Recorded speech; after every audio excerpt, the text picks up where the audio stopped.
local delegations, because these competitive grants don't just happen, they require coordinated efforts. Your commitment to improving our infrastructure is truly appreciated, and it's valued, and it's still needed for future projects. Moreover, with the help of our leaders, we can continue to utilize innovative funding solutions where we've created an office in the Department for Innovative Procurement and continue to pursue grants like the Fast Lane grant used to develop this project. Lastly, a great appreciation is extended to the staff here in District 03 with our district administrator, Mike DeSell, who's here, as well as planners, designers, bridge and roadway engineers, and construction crews who worked on this project. And then last but not least, we have our partners in the private sector, whether it's the engineering sector or the construction team. James Construction, who led this project with my friend Chet, have had such amazing impacts in this area, not only because they delivered it, but because the secretary has to drive through their construction zone on his way to work for the last 2 years.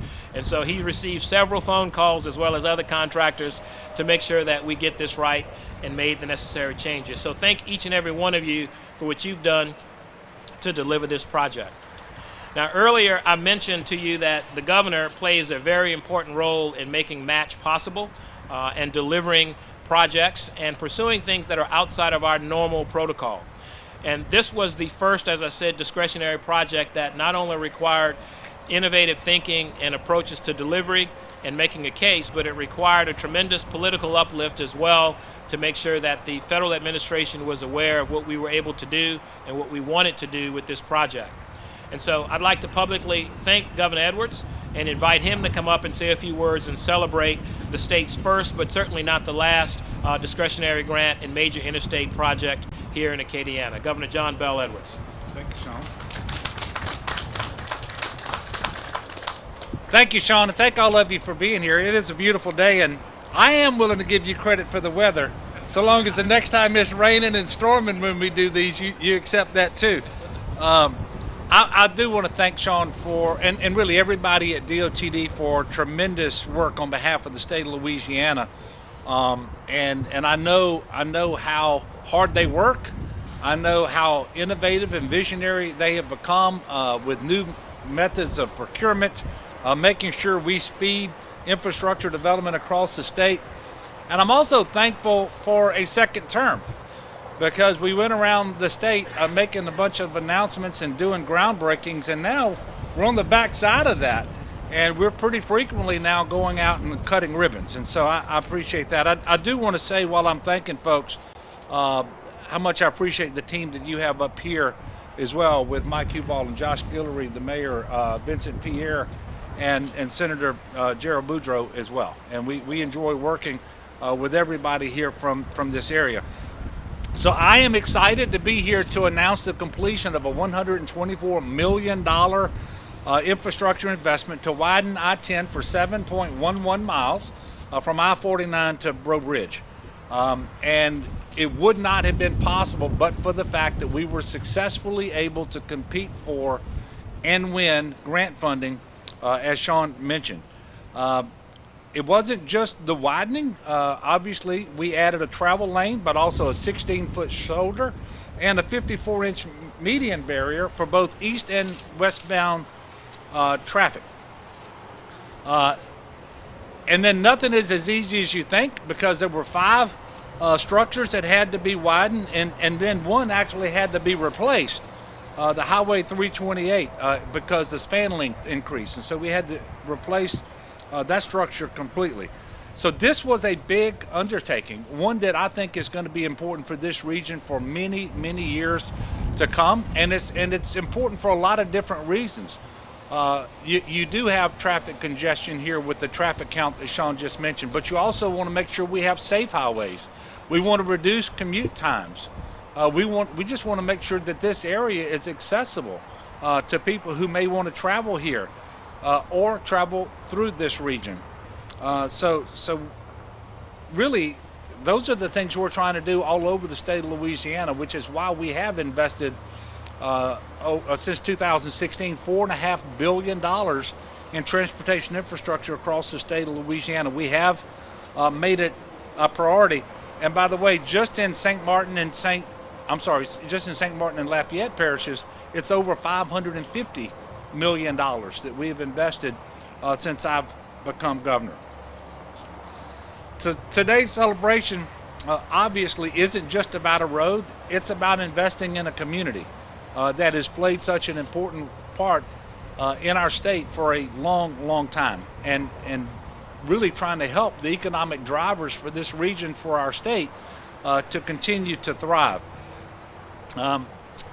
Sean mentioned grants. In August of 2016, we joined here with state and local officials to announce the funding that we were receiving with the Fast Lane grant. And with the help of that grant, we've actually done, we've able to do two projects to widen I-10, the one we're celebrating today, and then there's an additional $87 million widening I-10 between Breaux Bridge and Henderson, just a little bit closer to the basin. Now, Sean and I are having discussion. My notes say that that project's going to be complete sometime in 2022. I think he may be showing something else, but we're going to try to get that project done in 2022. We've also funded and completed a $56 million project in January this year that involved pavement replacement within the existing lanes in each direction for 2.7 miles along I-10 from LA 347 to the base of the Atchafalaya Basin Bridge, and an additional lane was added in the westbound direction. Just these three projects, you're looking at $260 million investment. These strategic investments will reduce congestion.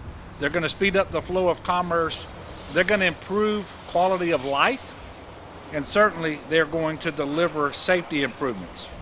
All of these things will continue to spur economic development and investment in this region. Our businesses will spend less time and money moving their goods. Family members will spend more time at home with their family members and less time in stop and go traffic. And our citizens, as I mentioned, will be safer on the road. And I'm also excited as I stand here today because we're going to have more opportunities to continue to invest in our infrastructure. Number one, we recently announced a $1 billion surplus from last year.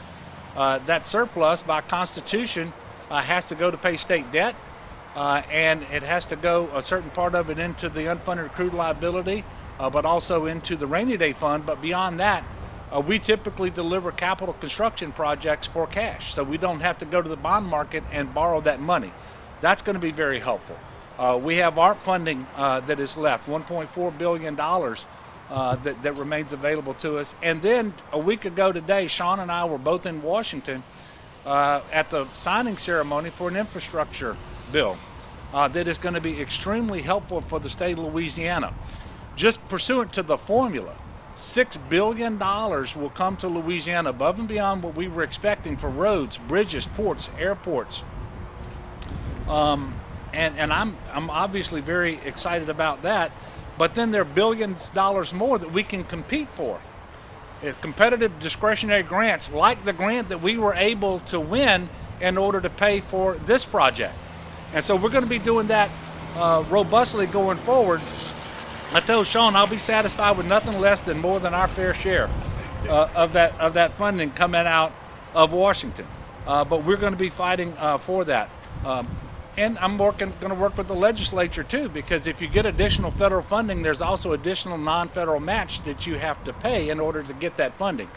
And we know that we're going to increase the formula funding by about $200 million a year.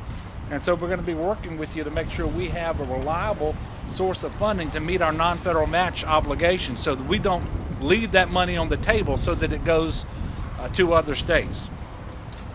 So I'm excited that we're going to be announcing many more projects like the one that we're here to celebrate today going forward. I'm excited about the opportunity to continue to work with this delegation to deliver project wins in this region and elsewhere across the state of Louisiana. So I want to thank them again for their partnership. Sean, thank you, and everybody at DOTD. Thanks to the private sector for moving this project as they were able to do. And now I believe I am followed by Senator Gerald Boudreaux. I'm going to call you the dean of the delegation. I'll do that because you're here. Maybe I couldn't do it if other folks were here.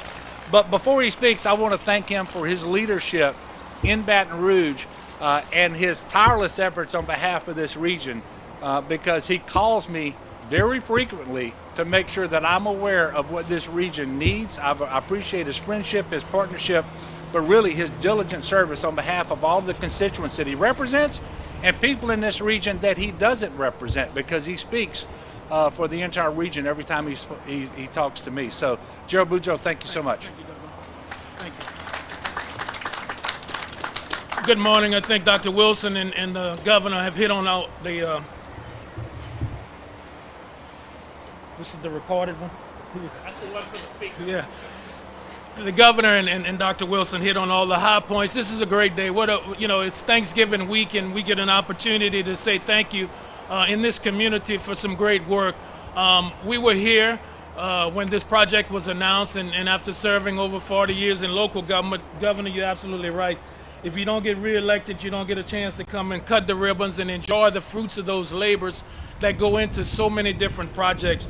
I just want to take a few minutes, because I know I'm proud with my colleagues up here, the mayor, to support this. I think we need more. We need more of the private sector, more of the public getting involved. Disappointed in our congressional delegation that says the infrastructure bill brings nothing to Louisiana.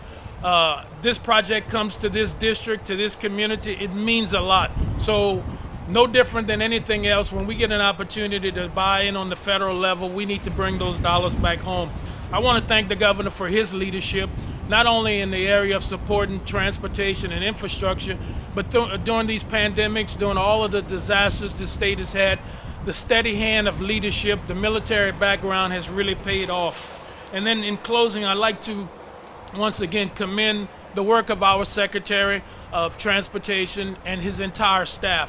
But more so, recently you all have seen the announcement where Dr. Wilson has been elevated and elected to the highest post within his transportation organization. What an honor again for this state, what an honor for this community that the national chairperson, the national president resides right here. So with that experience and with all of those, I say thank you to he and the entire team for your always answering the phone when we call and doing this. So again, happy Thanksgiving to everybody. It's great to be able to celebrate victories. It's great to be able to have projects not only in your district but in your community that's going to have a positive impact on the quality of life. God bless.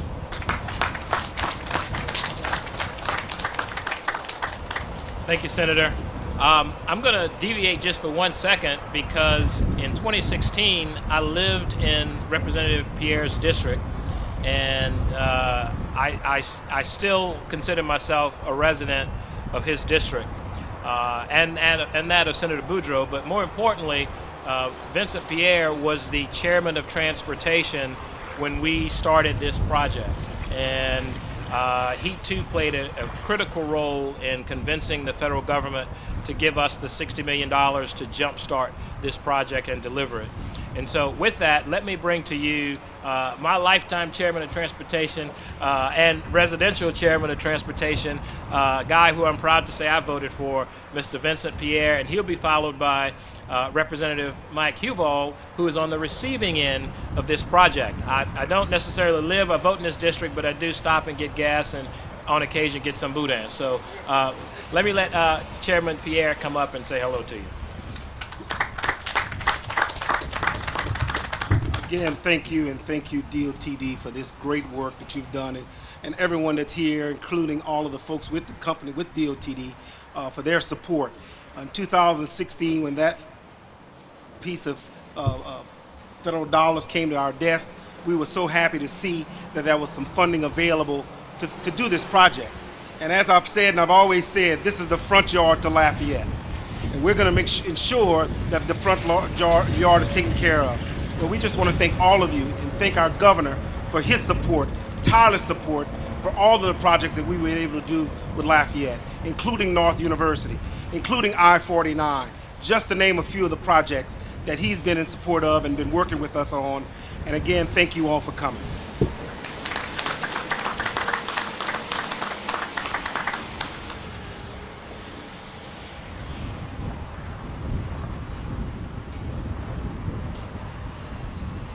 What a beautiful day today.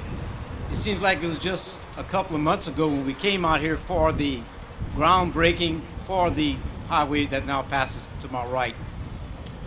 Time has passed and I got my Medicare card now, so it hasn't been so bad. I want to thank the Governor Sean also and Secretary Wilson for this, because you know, like the Secretary said earlier, 60,000 people travel this road daily. When I-10 was first built, it was engineered for 16,000 people.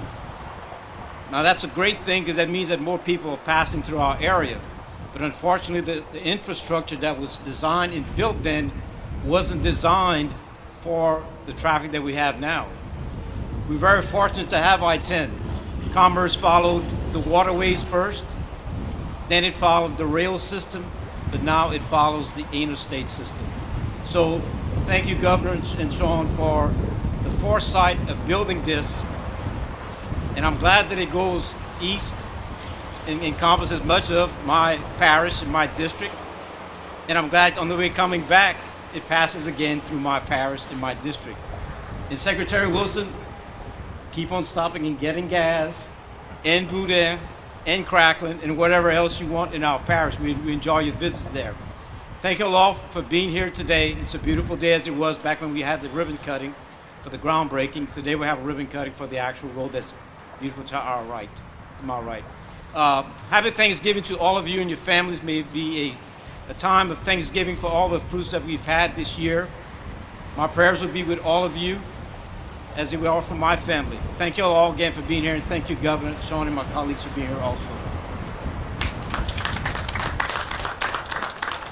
And for the record, Senator Boudreaux wanted me to tell you that I voted for him too. He was questioning that since I didn't say it. I voted for you twice at each election, okay? Twice. Last but not least, we have a local leader who's the parish president, and one of the things that I said when I was first announced as being secretary was that I wanted to make sure that the department was more collaborative in our work among three other areas: having balanced transportation, making a case for new revenue, and taking advantage of all of our federal funds, all of which I think we've done.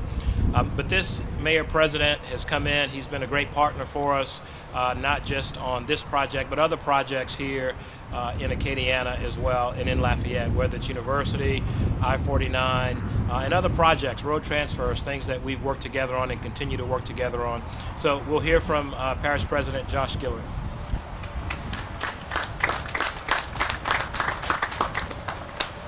Thank you. What a great day for Acadiana. I mean, think about it. 2 parishes, a whole region impacted by this one project. Our state is better for this project. But I want to thank our governor. Appreciate your hard work and steadfast on these type of traditional infrastructure projects. And I can tell you that he's never lost sight on that in the 2 years that I've been in office, and I really appreciate that dedication. Secretary Wilson is always ready to answer a phone call. I may not always like the answer, but it's an honest answer. But I'll tell you, from Mike and the local guys here at DOTD, just a great job, great job, great teamwork. To the delegation members, thank you for your hard work. Many of you have started this project years before someone like me comes in 2 years ago, but it doesn't go unnoticed, and our teamwork doesn't go unnoticed. And at the end of the day, if you think about it, our people put us in these positions to do things. Our people put us in this position to work together to make their life better. And what you see here is a collaborative effort on the state level, the local level, doing just that. So I'm very honored to be here. I'm very thankful for all the hard work that's gone into this project, and I know there's many more to come. So thank you, and happy Thanksgiving. God bless you. All right. So there's one thing left to do, and that's to cut the ribbon on this project and celebrate its success. So I'll invite all of our speakers, our district administrator, and our contractor to come on out and participate in the ribbon cutting with us as we celebrate this second segment of I-10.